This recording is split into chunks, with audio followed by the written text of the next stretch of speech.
রাজ্যের বিশ্ববিদ্যালয়গুলিতে উপাচার্য নিয়োগের জটিলতা অনেকটা দূর হলো। সোমবার কলকাতা বিশ্ববিদ্যালয়, যাদবপুর বিশ্ববিদ্যালয়, উত্তরবঙ্গ বিশ্ববিদ্যালয় ও গৌড়বঙ্গ বিশ্ববিদ্যালয়, বিশ্ব বাংলা বিশ্ববিদ্যালয় সহ মোট 8টি বিশ্ববিদ্যালয়ের ক্ষেত্রে নিয়োগের পথ সুগম করার নির্দেশ দিল সুপ্রিম কোর্ট। বিচারপতি সূর্যকান্ত এবং বিচারপতি জয়মাল্য বাগচির ডিভিশন বেঞ্চে এদিন মামলার শুনানি হয়। আদালতের নির্দেশেই প্রাক্তন সুপ্রিম কোর্টের বিচারপতি ইউ ললিতের নেতৃত্বে গঠিত সিলেকশন কমিটি উপাচার্য পদে সম্ভাব্য প্রার্থীদের নামের তালিকা জমা দেয় সর্বোচ্চ আদালতে। সেই তালিকার কয়েকটি নাম নিয়ে রাজ্যের আচার্য এবং মুখ্যমন্ত্রীর দপ্তরের তরফে আপত্তি জানানো হলেও যেসব নাম নিয়ে কোনো আপত্তি নেই সেগুলির ভিত্তিতেই আপাতত নিয়োগ প্রক্রিয়া এগিয়ে নিয়ে যাওয়ার অনুমতি দিল আদালত। ফলে উল্লিখিত বিশ্ববিদ্যালয়গুলিতে উপাচার্য নিয়োগের জট অনেকটাই কাটল।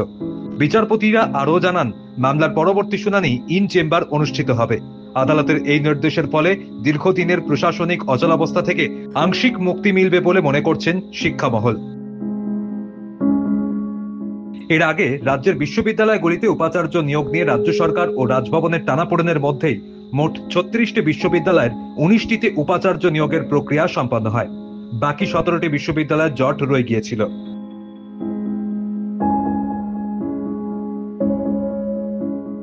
সূত্রের খবর, এর মধ্যে 7টি বিশ্ববিদ্যালয়ের রাজ্যে পাঠানোর নামের তালিকায় দ্বিতীয় স্থানে থাকা ব্যক্তিকে উপাচার্য হিসাবে অনুমোদন দিয়েছিলেন রাজ্যপাল।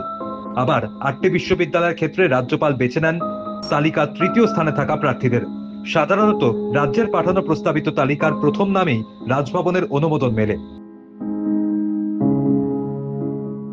কিন্তু এবার সেই প্রথা ভাঙা হয়েছে। তারপরে আরো 2টি বিশ্ববিদ্যালয়ের উপাচার্য নিয়োগ সংক্রান্ত জটিলতা মিটে গিয়েছিল।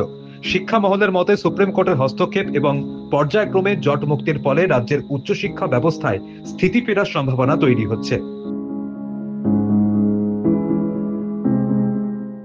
গত আগস্টে রবীন্দ্রভারতী বিশ্ববিদ্যালয় এবং কোচবিহার পঞ্চানন বর্মা বিশ্ববিদ্যালয়ের উপাচার্য পদে রাজ্যের পছন্দ করা 2 ব্যক্তিকেই নিয়োগ করার জন্য রাজ্যপাল সিবি আনন্দ বোসকে পরামর্শ দিয়েছিল সুপ্রিম কোর্ট।